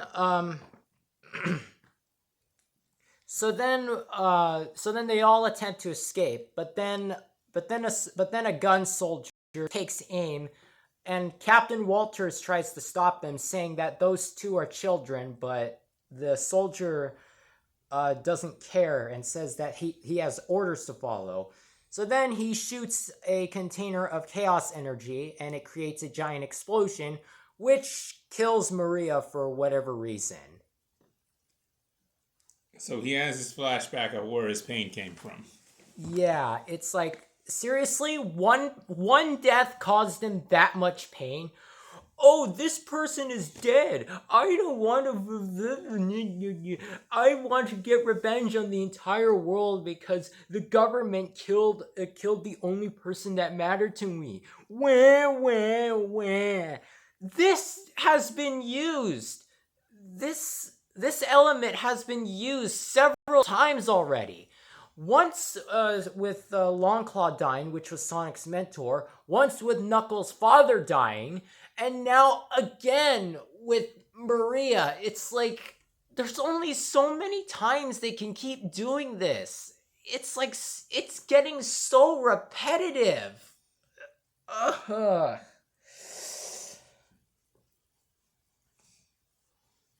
Okay, in any case, so anyways, everyone sees that there's like a glowing missile going towards them. Shadow thinks that it's that gun is shooting missiles at them, but then the professor remarks that it's moving way too fast.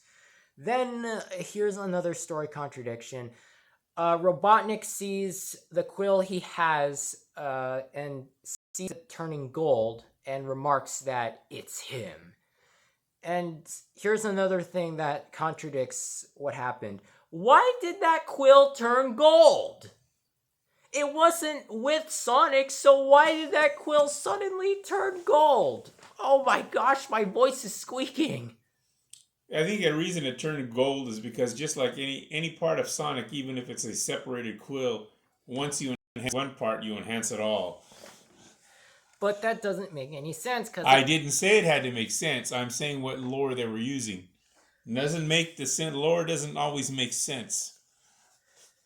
But that appears to be what happened. yeah, but here's the thing: Sonic drained the energy from the quill Robotnik had in the first movie and got the power from that into his body again. I don't know what to tell you. That seems to be the lore they were going with. Anyways, he's heading up towards the station. Yeah. He net grabs Project Shadow and as Supersonic and tells him that he's hurt Tom and that this ends once and for all. And Shadow then tells Sonic that now he knows the pain he went through for 50 years and that he's just like him. And then Sonic says that he's nothing like Shadow. And then both of them fight. And Shadow knocks the Chaos Emeralds out of Sonic. And here's another thing that bothered me. And that's the fact that once both of them go for the Chaos Emeralds, both of them now have the power of the Master Emerald, essentially.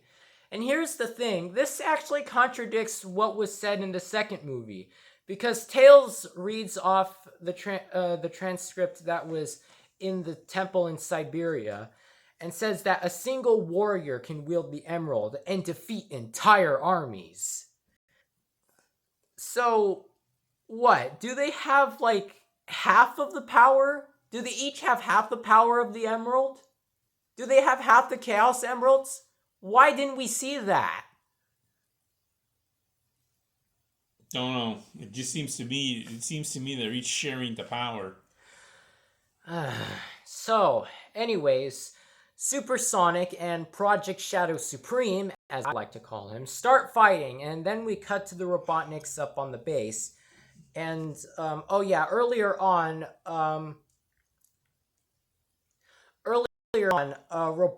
Robotniks, or Dr. Robotnik finds out Professor Robotnik's true intentions, that he wants to wipe out all of humanity.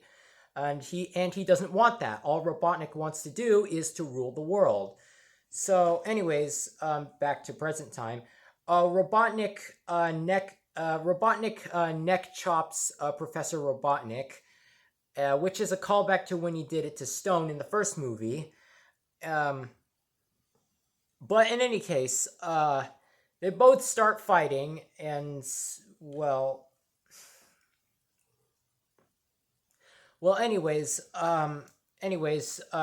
Professor Robotnik has a nano fist, which he was saving for Comic-Con in 2011.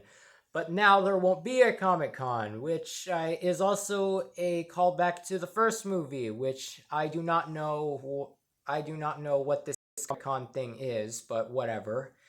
Anyways, then we cut back to Sonic and Shadow fighting.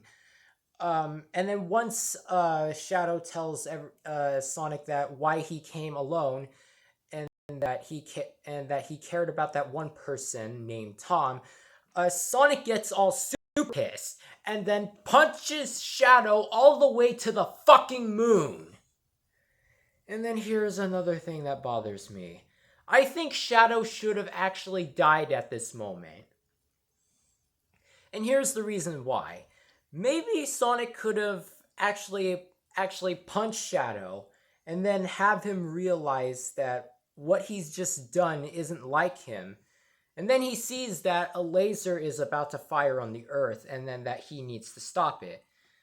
I think that's what should have happened instead. Instead of making Shadow just another version of Knuckles.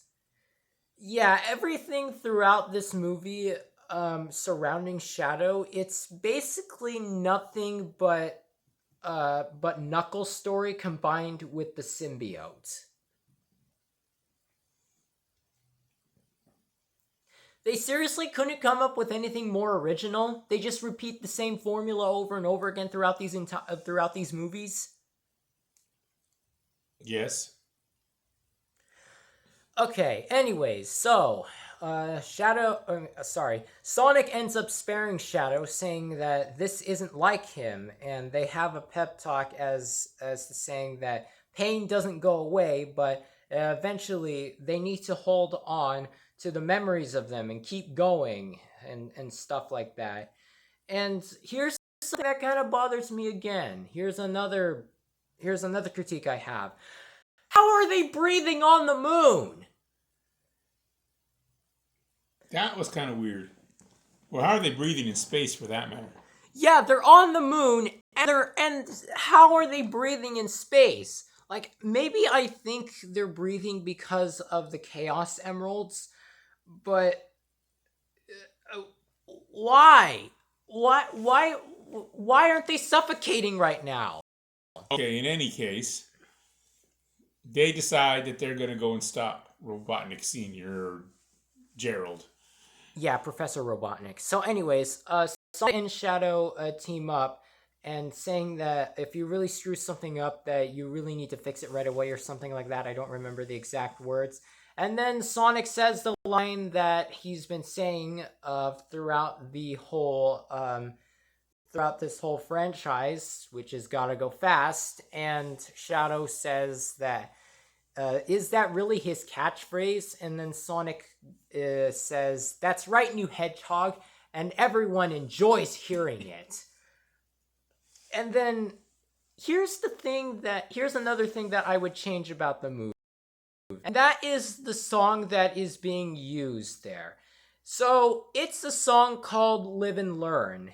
And throughout the entire movie, there are remixes of that song being used throughout the whole movie. It's like, why are they using this song in the first place? Like, I don't care for Live and Learn, okay? I know all of you are gonna start spamming hate comments saying, "No, this song is perfect. You're nothing but a motherfucker. Me. You're full of bullshit." And then I say, well, this is my opinion, and I say that song sucks ass. So go ahead and spam your hate comments if you want, but just know that this is my view of this movie, and this is what I think, okay? Okay? Alright. So I would obviously change that song to like an original composition or to like one of the songs that was used in Sonic Frontiers. Okay, but in any case, then we cut back to Robotnik spanking Robotnik. Why? That was cringe. Why is the professor treating the doctor like he's a 6-year-old kid? That was total cringe.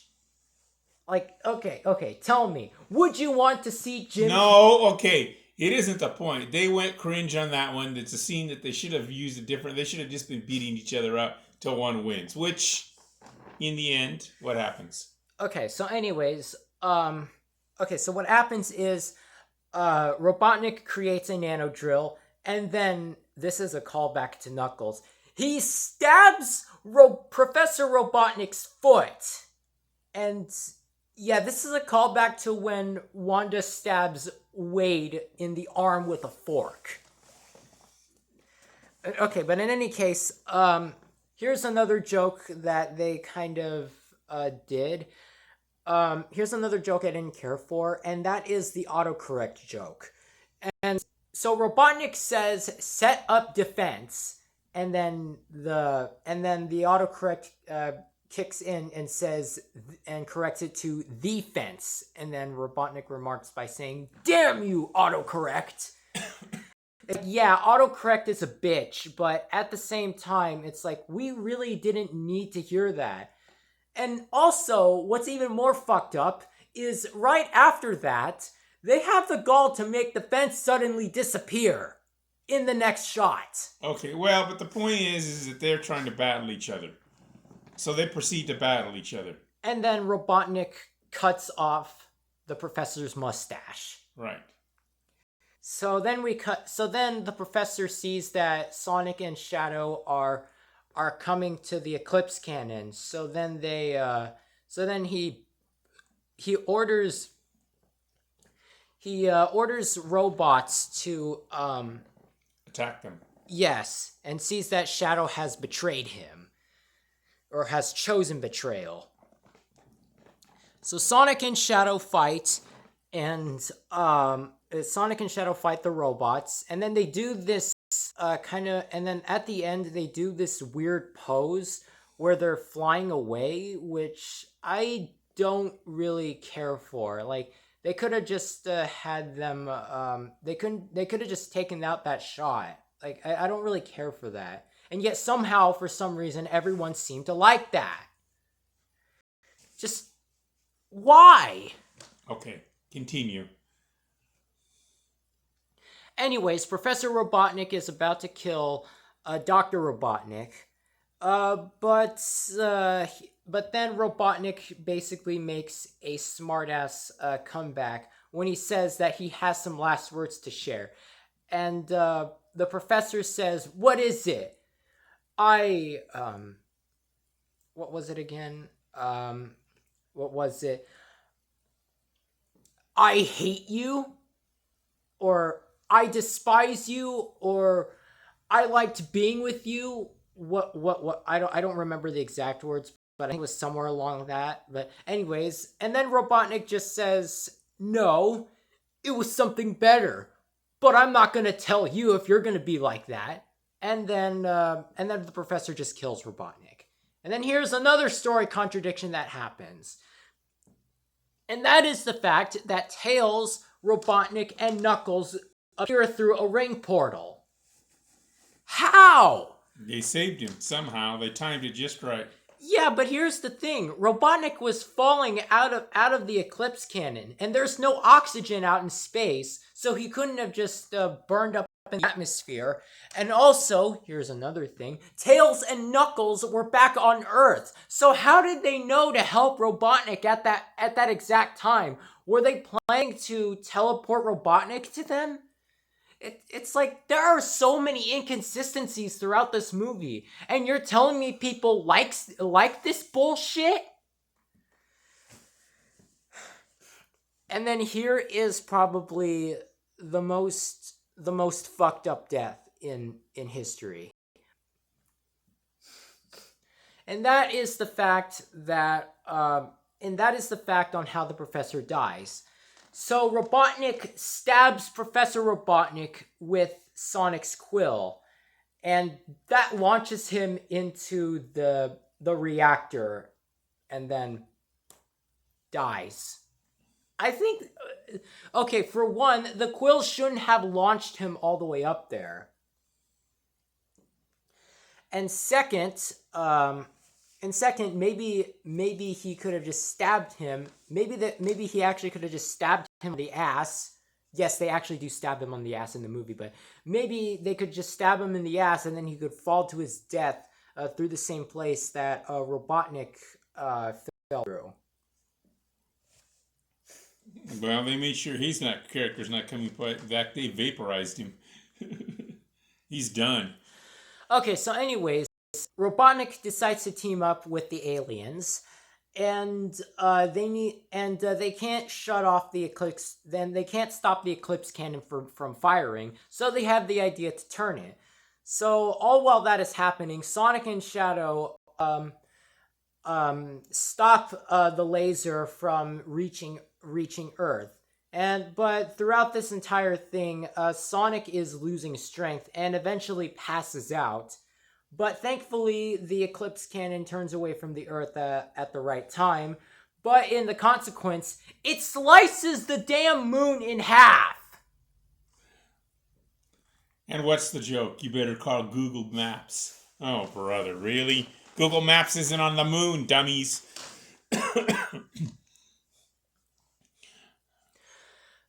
Is that really how that went? Yes. Somebody better call Google. Oh, no. Well, actually, no. I think that was during the black hole moment. I think that was the black moment. I don't know. Whatever it was. Anyways, they sliced part of the moon off, and then at this point... So anyways, Tails sees that Sonic is falling to Earth at a rapid pace and that he's not going to make it. So he he decides to go after him. Wyatt stays and basically moves the eclipse cannon away from Earth because it's about to explode. So Tails chases after Sonic, but with the last ring that they have. But at the same time, there's no oxygen, so he can't. And also, he's entering the atmosphere. So after a while, he also passes out. All the more while, Robotnik prepares to. Robotnik and Shadow team up together to move the Eclipse Cannon away from Earth, and this is the part where he speaks the language that we mentioned earlier, where he says, "Go with God, stinking hedgehog," in another language. So, anyways, so Robotnik makes one last live stream to dedicate himself into saving the Earth, saying that he appreciated Agent Stone's help, or just Stone. He's not really an agent anymore. And says the line he said in the first trailer: "If I can't rule the world, I might as well save it." And says that he'll miss his lattes, from Australia or something. I don't remember. Australian goat milk lattes. Yes. Latte with steamed Austrian goat milk. Yeah, that was it. There you go, that's it. So anyways, after a while, Knuckles, we cut back to Sonic and Tails falling to their deaths. But then Knuckles grabs the ring that Tails dropped and chases after them and manages to get them through and manages to save them. All the more while, Shadow and Robotnik. Oh yeah, also one other thing, Shadow takes off his wristbands for whatever reason. I don't know why he does that. I mean, that's kind of just unnecessary. Like, why not just leave them on? I don't know what the purpose of that either. It made no sense. Anyways, yeah, earlier on, Shadow took off his wristbands to move the Eclipse Cannon away. So anyways, after that, Robotnik and Project Shadow both die, and that's the end of them. We're never seeing them again. So anyways, everyone sees that. So Tails mentions that Shadow and Robotnik sacrificed themselves in order to save the Earth, with Sonic saying they always have a choice. Sonic apologizes to Tails and Knuckles for running off like that and that he shouldn't have done that. And they finally agree, and Sonic hugs Knuckles, which is hopefully does not turn into another running joke with Knuckles getting hugged without consent. Because the first time that happened was with Wade and Knuckles. But anyways, that's besides the point. They finally decide on their team just being called Team. And finally, Stone walks away from the screen in London.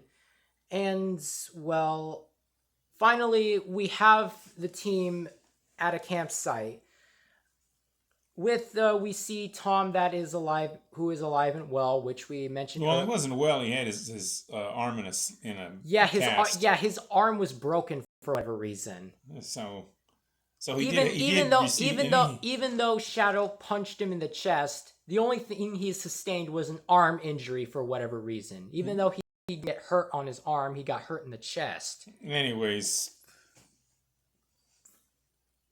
So anyways, the way the movie ends is that the team prepares to race for real this time. And they do just that. And finally, we come to the credits. And oh my gosh, this is the most bastardized version of the credits I've ever seen. So with the first movie, they did really well with the sprite animation for that. And then the second movie, they kind of downgraded it by not having the text be pixelated like it was in the first movie, but still had the animation be all pixelated, except for a few moments where they were actually using 3D models instead of 2D images. But yeah, they kind of just that. And finally, they downgraded it even more with this movie, with all this polygon bullshit. Like, what the hell? What the shit? Why? What? Do they not have the budget for the credits anymore? Did they spend too much money making the movie look like shit that they had to make the credits look like shit too? Anyways, in the mid-credits scene, we see that Sonic actually managed to win the race, but for some reason he's in New York now for whatever reason. He's run too far and too fast. And then we see a character reveal, which I'm really mad at this, by the way, but I don't hate the characters. Just to make it clear. I don't hate these characters. So we see the Metal Sonic show up, and it tries to blast Sonic, but Sonic says that if you want to catch the fastest thing alive, you need to be faster than that or something. And then the Metal Sonic turns around with Sonic saying that he likes the cosplay, but he got a few details wrong and that he should do better than that. And then a bunch of Metal Sonic copies appear alongside the Metal Sonic, although those ones are more white-colored than blue-colored. In any case, we finally we see the last, and then finally we see another character reveal. And so we see a hammer go around destroying all of the Metal Sonic copies, with Sonic asking, "Who is this person? Like, who is this Thor wannabe?" And the person the hooded stranger takes off their hood, and it's revealed that it's Princess Sally from Sonic CD. Now, immediately, I have some complaints. For one, this is supposed to be the last movie of the trilogy, right? So why did they set up for another movie again? I get it. Maybe the public wants more, but you have to end the story somewhere, damn it! My take on it is this. They're making way too much money on the first one, so they're going to make some more money. However, the way they killed off Robotnik this time, blowing him up in a space station with no escape, they cannot bring that character back. So my take on it would be that Metal Sonic will be the next villain in the next movie. That seems to be what they're setting it up for. So they're going into phase 2, which is a new villain, instead of Robotnik, and Robotnik. And Robotnik. Exactly. So that seems to be what they're setting up, is they're going to... Well, the first movie was Robotnik. The second movie was Knuckles and Robotnik. And then in this movie, then in Knuckles, it was a remnant of Robotnik and 2 gun traders. And then in this movie, it was 2 Robotniks and Project Shadow. So it seems to be like they're setting up for Metal Sonic to be the bad guy this time. And just Metal Sonic, too. Yeah. So we'll have to wait and see. then also, I know I'm not one to critique about designs, but I just don't like how Princess Sally looks. She doesn't look, her head doesn't look like how she looks in Sonic CD and Sonic Superstars. Like, I know maybe they're going a different direction with this character, but I kind of wish they made her look more like she does in the games. Unless this is another movie exclusive. I don't know. We'll have to wait and find out. Okay, so finally, we see the post-credit scene that reveals that Project Shadow is alive. As we see him landing on the Earth, and you see his feet. Yeah, and takes the wristband that he took off, and takes the wristband on the ground that he took off earlier. And puts it back on. Why? I don't know, but clearly they didn't kill one of the bad guys off, which is ironic considering that you would have thought he would have died in the explosion with Robotnik. I mean, that thing wiped everything out. I am pissed. I am legit pissed with how much they pissed all over this movie. Just why did they have to make the movie so shitty like this? There are tons of cringe moments. There are tons of story contradictions, and there are too many jokes in this movie which aren't even funny. And on top of that, the performances for the characters are horrible. Like, Knuckles' voice sucks in this movie, so does Project Shadows, and then the performance for the other Robotniks that aren't Dr. Ivor Robotnik are horrible. Just, why? Why did they have to make this shit show of a movie?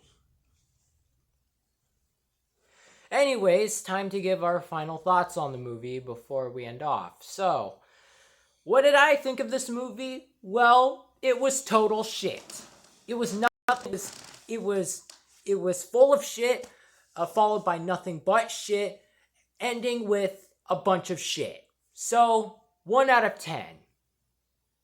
Only thing I liked was hearing more of Ben Schwartz's Sonic, and also seeing more of James Marsden as Tom as well. Anyways, what are your thoughts? I give it about a 3 out of a 10. The only reason I say that is because they actually gave a background story this time. Unlike the other times, they actually explained why Shadow was pissed. They actually explained why it was 50 years later, and they actually explained where Gerald Robotnik had been for the last 50 years, and they'd actually showed some of the origin as to where he actually came from. So I will give him credit for at least finally having the sense to give some kind of a background to a new character when they introduce it, rather than just they introduce it out of the blue with not explaining any real background.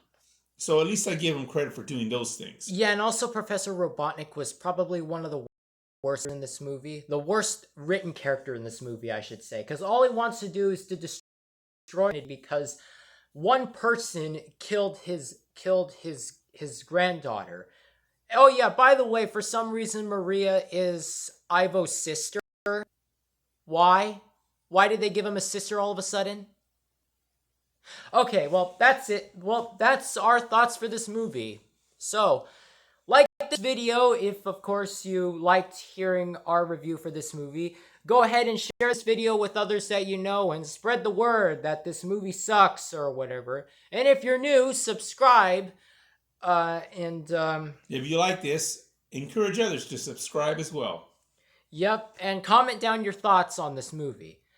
Oh yeah, and also just as a reminder, let's try to get this channel to 500 subscribers by the end of the year, and you'll get a special video.